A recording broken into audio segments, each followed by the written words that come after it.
পরিবর্তন news channel, আপনার কণ্ঠ, আপনার পছন্দ। নমস্কার, পরিবর্তন নিউজ চ্যানেল আপনার স্বাগত আছে। নতুন আপডেট জন্য চ্যানেলকে লাইক, সাবস্ক্রাইব, কমেন্টস করুন। আজকে আপডেট। আজ বারুইপুর জমিয়তে উলামায়ে হিন্দের নির্বাচনী সভা এবং তীব্র প্রতিবাদ ওয়াকফ বিল সংশোধন 2024। বারুইপুর ব্লক পূর্ব জমিয়তে উলামায়ে হিন্দের নির্বাচনী সভা ও দোয়ার মজলিস অনুষ্ঠিত হয়েছে মাদ্রাসা জাকারিয়া মার্কাজুল উলুম কুরালি ছয়ানি, দক্ষিণ 24 পরগনা। প্রধান অতিথি হিসেবে উপস্থিত ছিলেন জনাব হজরত মাওলানা শওকাত আলী কাশেমি সাহেব, সম্পাদক, দক্ষিণ 24 পরগনা জেলা জমিয়তে উলামায়ে হিন্দ। বিশেষ অতিথি হিসেবে ছিলেন জনাব হজরত মাওলানা রহমাতুল্লাহ সাহেব, সহ সম্পাদক। সভায় আলোচনা হয় নতুন কমিটি গঠন, সংগঠন শক্তিশালীকরণ, ওয়াকফ সম্পত্তি পুনরুদ্ধার এবং সাম্প্রদায়িক সম্প্রীতি রক্ষা করার বিষয় নিয়ে। মাওলানা সাহেব ওয়াকফ বোর্ড সংশোধনী বিল 2024 নিয়ে তীব্র বিরোধিতা করেন। তিনি বলেন, বাধা বুলি বাঁচলে গাজী মরলে শহীদ। তিনি স্পষ্ট করে বলেন, ওয়াকফ সম্পত্তি সংখ্যালঘু মুসলিম সমাজের জন্য। কারো হস্তক্ষেপের পছন্দ করি না। বর্তমান কেন্দ্র সরকারের বিরুদ্ধে তিনি অভিযোগ করেন যে, পরিবর্তন বা সংশোধন শুধুমাত্র মুসলিম সমাজের বিরুদ্ধে হচ্ছে। মাওলানা সাহেব আবেগ ও সচেতনতার সাথে ওয়াকফ বিল প্রত্যাহারের দাবি জানান। জমিয়তে উলামায়ে হিন্দ রাজনৈতিক দল গঠনের কথা উল্লেখ করে তিনি বলেন, কোনো সেকুলার দল বা পার্টির সাথে সমর্থন করতে পারি না। সভায় নির্বাচিত নাম কমিটির ঘোষণা করা হয় এবং আয়োজকদের মধ্যে ছিলেন জনাব হোসেন গাজী, মোহাম্মদ সুনত মীর, হাফেজ সাইফুদ্দিন ঢালি এবং আরও অনেক বিশিষ্ট মুসলিম মানুষ। জমিয়তে উলামায়ে হিন্দ একটি অরাজনৈতিক সামাজিক সেবামূলক সংগঠন, যা শিক্ষা, স্বাস্থ্য এবং অসহায় মানুষের পাশে থাকার আদেশ পালন করে। বারুইপুর পূর্ব জমিয়তে উলামায়ে হিন্দ কর্মী সম্মেলনে কমিটি গঠন হয়, যারা গরিব মেয়েদের বিয়ে, পড়াশোনা ও স্বাস্থ্য সেবা নিশ্চিত করতে কাজ করে। ধন্যবাদ জানাই এই ভিডিও দেখার জন্য। আমাদের চ্যানেলটি সাবস্ক্রাইব করতে ভুলবেন না। আমার নাম হোসেন গাজী, আমি জমিয়ত উলামায়ে হিন্দের কর্মী এবং দেশ বাঁচাও সামাজিক পার্টির রাজ্য সম্পাদক, একজন মানবাধিকার কর্মী। দেখুন, ওয়াকফ সম্পত্তির ব্যাপারটা হলো, আমাদের সংখ্যালঘু যাদেরকে বলা হচ্ছে মুসলমান, আমাদের মুসলমান সমাজের ওয়াকফ সম্পত্তিকে দিয়েছিল কেন? গরিব, এতিম, দুস্থ মানুষদের সেবার স্বার্থের জন্য এগুলো ওয়াকফ করা হয়েছে।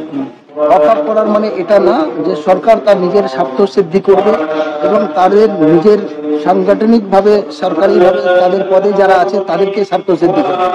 কিন্তু আজ পর্যন্ত ওয়াকফ সম্পত্তি যে টাকাটা রোজগার হচ্ছে, সেই টাকাটা এখনো পর্যন্ত গরিব, এতিম, বিধবা, বেওয়া এবং মাদ্রাসা মসজিদের জন্য ওয়াকফ সম্পত্তির অর্থটা কাজে লাগাচ্ছে না।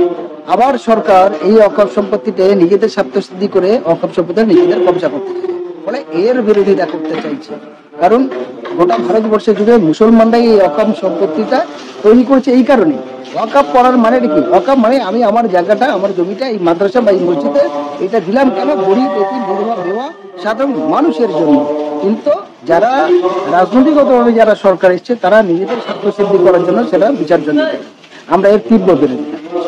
সেই কারণেই আমাদের টাকাটা নারী পুরুষের ব্যাপার না, ব্যাপারটা হচ্ছে ওয়াকফ সম্পত্তি সংখ্যালঘু মুসলমানরা যেটা দিয়েছে, এই ওয়াকফ সম্পত্তির মধ্যে দিয়ে যেটা বলা হচ্ছে সেটা হলো সাধারণ মানুষের কাজে লাগানোর জন্য, গরিব মানুষদের কাজে লাগানোর জন্য, এবং এটা মুসলমানদের সম্পদ, এটা সংখ্যালঘু মুসলমানদের সম্পদ। ফলে আমাদের সম্পদ আমরা জানবো না, সরকার ওয়াকফ করে নিয়ে নিজেদের মতো পরিচালনা করবে, এটা ঠিক জিনিস না। ওয়াকফ মানে কি? তাহলে আমাদের কমিটি হবে, সেই কমিটি আমাদের মাদ্রাসা কেন্দ্রিক, মার্কাজ কেন্দ্রিক, মসজিদ কেন্দ্রিক থেকে এলাকার মানুষের কাজে লাগাবে, এটাই তো ওয়াকফ। কিন্তু সেই ওয়াকফ সরকার হস্তক্ষেপ করে দখল করে নেবে, এটা ঠিক জিনিস। আপনি শুধু বিরোধিতা করছেন না, আমরা আমাদের প্রতিনিধি যারা গেছে তাদেরকেও একই রকম বক্তব্য আছে। ওয়াকফ সম্পত্তিটা সরকার দখল করে নিয়ে নিজেদের হস্তক্ষেপ করবে, সেটা চাই না। ওয়াকফ সম্পত্তি এটা আমাদের কমিউনিটির মধ্যে দিয়ে কাজে লাগাতে হবে এবং আমাদের মধ্যে দিয়ে যে অসহায় মানুষ তাদেরকে সহযোগিতার জন্য কাজে লাগাতে হবে। সে শিক্ষা, স্বাস্থ্য, কর্মস্থান, বিভিন্ন রকমের মাদ্রাসার কাজে লাগানো, গোরস্থান হেফাজত করা, পাঁচিল দেওয়া ইত্যাদি কাজের গুলো আমাদের জমিয়ত উলামায়ে হিন্দের আজকের নতুন কমিটি নির্বাচন, এই কমিটি নির্বাচন এবং দোয়ার মজলিস, এখান থেকে আমাদের বার্তা একই যে ওয়াকফ সম্পত্তি সংখ্যালঘুদের এর উপরে হস্তক্ষেপ করা যাবে না, কোনো সরকার হস্তক্ষেপ করতে পারবে না, নাম্বার 1। নাম্বার 2, সমস্ত মানুষের সমস্ত হিংসার বিরুদ্ধে ঐক্যবদ্ধভাবে দেশের শান্তি সমিতি সম্প্রীতি যাতে রক্ষা হয় সেই দায়িত্ব সরকার এবং সরকার মানছে না। সরকার পরিচালিত প্রশাসন জোর এখন অনেক স্টেশনের নাম পাল্টে দিচ্ছে, জোর করে অনেক প্রতিষ্ঠানের নাম পাল্টে দিচ্ছে, জোর করে নিজেদের খুশি মতো সরকার নিজেদের মতো প্রয়োগ করছে। সেইগুলো যেমন আমরা মানছি না। যদি অবৈধভাবে তারা পাশ করে, তারা সংখ্যাগরিষ্ঠতা রাজনৈতিকভাবে আছে বলে জোর করে পাশ করলে আমরা তার বিরুদ্ধে বিকল্প যেভাবে আন্দোলন করে মানুষকে সংগঠিত করা তাই করব। কারণ আমাদের নিয়ে ওরা বাদ দিয়ে ওরা কোনো কাজ করতে পারে না। ইংরেজ ব্রিটিশ সাম্রাজ্যবাদ যখন এই দেশে রাজত্ব করেছিল তখন যারা এখন সরকার পরিচালনা এই সমস্ত অকাতের বিরুদ্ধে বিল আনছে, এরা সেদিনকে কোথায় ছিল? এরা তো RSS এর দালালি করেছে, এরা তো মানুষের মধ্যে বিভাজন করেছে, রাজনৈতিক হিংসা করেছে, ধর্মীয় হিংসা করেছে। তাই সারা রাজ্যের দলিত আদিবাসী সংখ্যালঘুরা প্রতিনিয়ত তাদের প্রাণ যাচ্ছে। তার বিরুদ্ধে আমাদের প্রতিবাদ। আর কি আছেন? আমি দক্ষিণ 24 পরগনা জেলা জমিয়তুল হিন্দ চাইছি এই অ্যামেন্ডমেন্ট আমাদের মনপুত নয়। এরা বারে বারে আমাদের ধোঁকা দিয়েছে। এর আগে বাবরি মসজিদকে কেন্দ্র করে যে রায় সরকার দিয়েছিল, মসজিদ এবং এর জমি প্রপার্টি সমস্ত কিছু বাবরি মসজিদের সুপ্রিম কোর্ট রায় দিল, কিন্তু ফয়সালা হয়ে গেল রামলালার নামে। এইভাবে বারে বারে আমরা এর আগে বিভিন্ন পরিপ্রেক্ষিতে বিভিন্ন সমস্যার ক্ষেত্রে যখন সরকার আসছে আমাদেরকে ধোঁকায় ফেলে দিচ্ছে। যে সংবিধানের শ্রদ্ধা, সংবিধান প্রত্যেক নাগরিকের সমান অধিকার দিয়েছে, কিন্তু সরকার সেখানে গিয়ে কিছু লোকের পক্ষপাত দৃষ্টিতে তাদের কথা শুনে বিশেষ করে মুসলমান এবং দলিত সম্প্রদায়কে বারে আঘাত আনছে। তো এদের মনে এক কথা, মুখে এক কথা। এই অ্যামেন্ডমেন্ট বিল এখন আমার দরকার ছিল না, আগেও ছিল না। আমরা যেমন আসি আমরা তেমনও থাকবো। সরকারের নিয়ত খারাপের কারণে আমরা এটা মানছি না এবং এর বিরুদ্ধে আমরা যতটা আন্দোলন করা দরকার। যেভাবে অ্যামেন্ডমেন্ট করতে চাইছে, আমরা সরকারের এই অ্যামেন্ডমেন্ট প্রক্রিয়ায় এই পদ্ধতিকে আমরা ভালোবাসছি না, ভালো মনে করছি না। ওয়াকফ বোর্ড আমাদের ইসলাম শরীয়তের একমাত্র সম্পদ, আল্লাহর সম্পদ।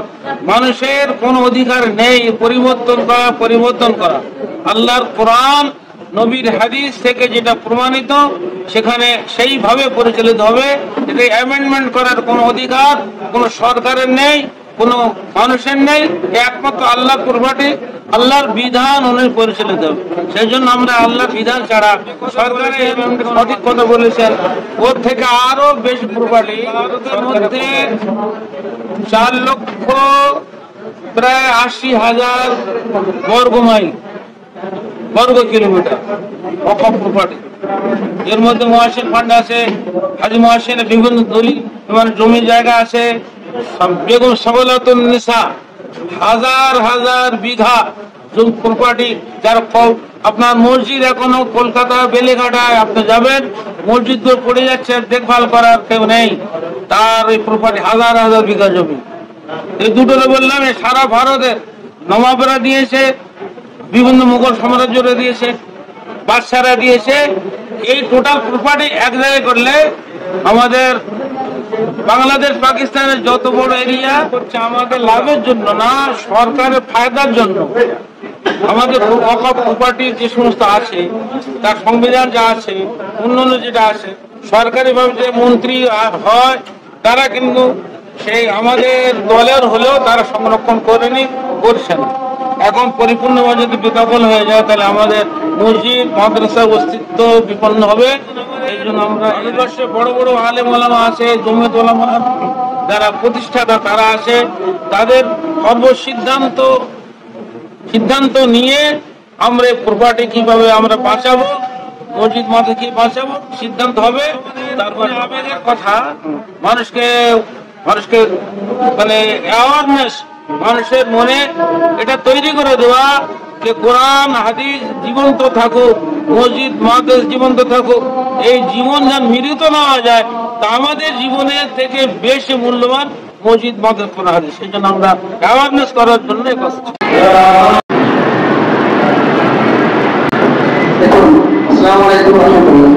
বিষয়টা হচ্ছে যে মূল সাবজেক্ট আমাদের চার্চ সামাজিক সংগঠন, ভারতবর্ষের প্রথম স্বাধীনতা। এখন হাজার এক সংগঠন আছে, আমার নিজের ব্যক্তিগত, এমনকি কোনো পলিটিক্যাল পার্টি রাজনৈতিক দলের জন্ম নেই। মেম্বারশিপের ফর্মের রিসিপ্টটা, ওই 2 টাকার কপিটা আপনি রাখেন, আপনার অভিযোগে ওই কাগজ লাগে সব বলে জমির মামলা বা টাকার কেস বা ধর্ষণের ইত্যাদি কেস। যখন জামা কাপড় তৈরি করতেই জানতাম না, আমাদের ভারতীয় নির্বাচন পরিচালিত প্রথম 1 বছর তবে জমির তৈরি হয়। অনেক সময় অনেক কথা বলেছি, আমরা সবাই জানি আমাদের মুসলমানের আমাদের পূর্বপুরুষ ওলেমারা দান করেছে। সেই দান করার পর ওটা সম্পত্তি যে কোটি কোটি টাকা রোজগার, সেই রোজগারটা আপনারা আমার ঘরের উপর লাগছে। কোন মুসলমান বলতে পারবে আমরা পেয়েছি আমার ছেলেদের শিক্ষার জন্য, আমার এলাকার বিধবা দেওয়ার জন্য, আমার এলাকার ছেলেদের পড়াশোনা করতে তার জন্য, অর্থাৎ সম্পত্তির জন্য আমরা লড়াই করবো, আমরা রক্ত দেবো, আমাদের সম্পদ দেবে, আমাদের পূর্বপুরুষরা দেবে। আর সেই সম্পদ দেওয়া করবে কারা? যারা বর্তমানে সরকার পরিচালনা করে, তাদের মধ্যে একটা সংখ্যা সেগুলো লুটে যাচ্ছে, আর আমরা তাদের হয়ে লড়াই করছি না। আগামী দিনে এরকম জায়গা তৈরি হোক, এই যে জমির কমিটি তৈরি হচ্ছে, এই কমিটির মাধ্যম দিয়ে যে আমরা আমাদের সম্পর্কে রক্ষা করবো, আমাদের মধ্যে বন্ধ হবে, আমাদের মধ্যে ভুলভুটি হবে, আমরা সংশোধন করবো। কোনো নেতা নয়, কোনো মন্ত্রী নয়, কোনো পুলিশ নয়, আমাদের সাবজেক্ট আমরা পুলিশকে জানাবো আমরা জমিয়তের পক্ষ থেকে এসেছি, আমাদের এই প্রবলেম দেখতে বাধ্য। কারণ রাষ্ট্রপতি রাজ্যসভা থেকে সমস্ত ঐতিহাসিক তারা জানে জমিয়ত হলো ভারতবর্ষের প্রধান অরাজনৈতিক সামাজিক সংগঠন, যারা ভারতবর্ষের রাস্তা দেখিয়েছে, যারা ভারতবর্ষের সমস্ত জাতি ধর্মবর্ণ নির্দিষ্টে সব মানুষের একবার জন্য করেছে। তাই জমিয়তকে বাদ রেখে যতগুলো বিদেশি প্রধানমন্ত্রী তাও পারে না জমিয়তের রাজনীতি সবকিছু আলাদাভাবে সিদ্ধান্ত নিতে, কিছু সিদ্ধান্ত নিতে গেলে ভুল হয়ে যায়, আবার ভুল স্বীকার করে এবং চিঠি পাল্টা করছে। এখন প্রায় চিঠি করেছি, চিঠি কমিটি হচ্ছে, এই কমিটি মধ্যে যে সবকিছু হবে আপনাদের নতুন কমিটি হবে জন্য আপনাদের কাছে আবেদন, বিভিন্ন আইনি পরিষেবা কমিটি গঠন হবে, যে উদ্দেশ্য কমিটি গঠন হবে, আমরা আমাদের চিন্তা ভাবনা দেব। হিন্দুস্তানের একমাত্র আল্লাহ বিরুদ্ধে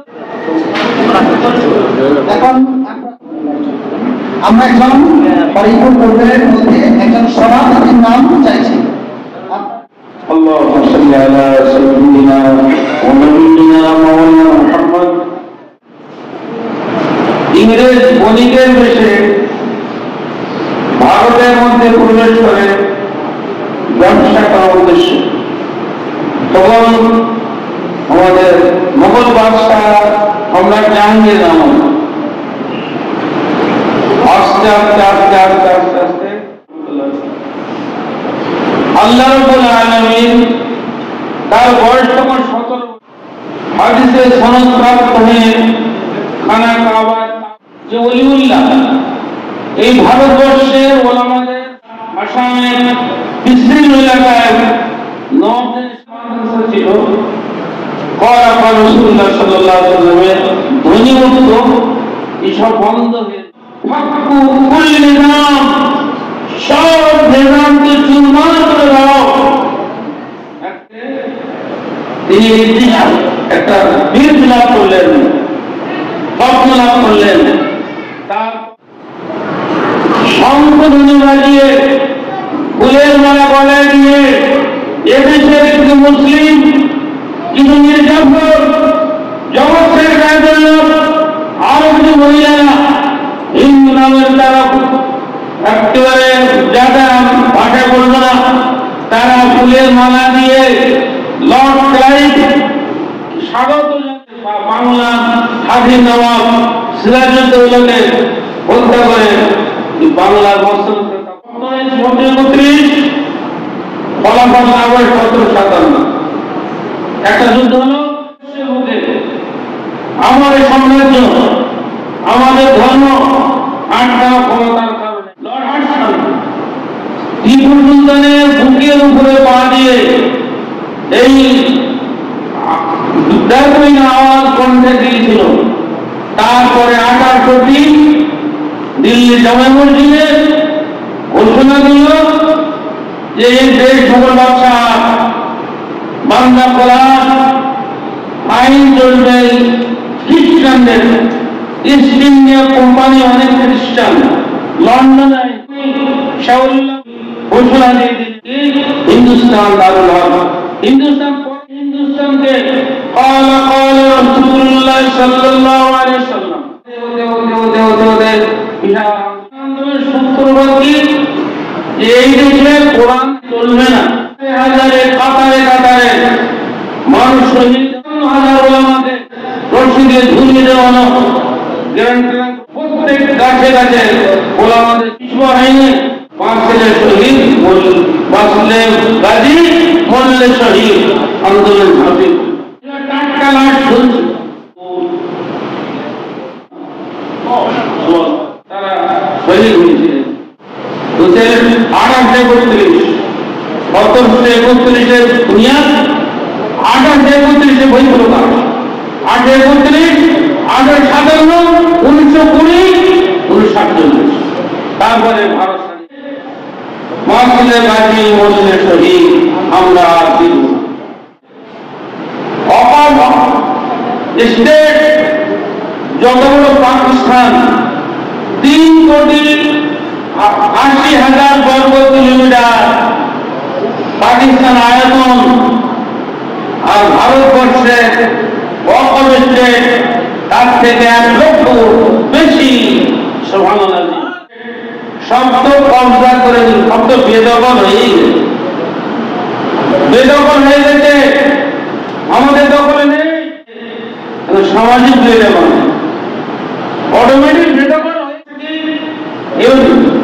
বলে যে পশ্চিমবাংলার মধ্যে 65,000 মসজিদ, 1,000 মাদ্রাসা, 6,000 ভক্ত, আর সারা ভারতবর্ষের মধ্যে 3.5 লক্ষ মসজিদ মাদ্রাসা।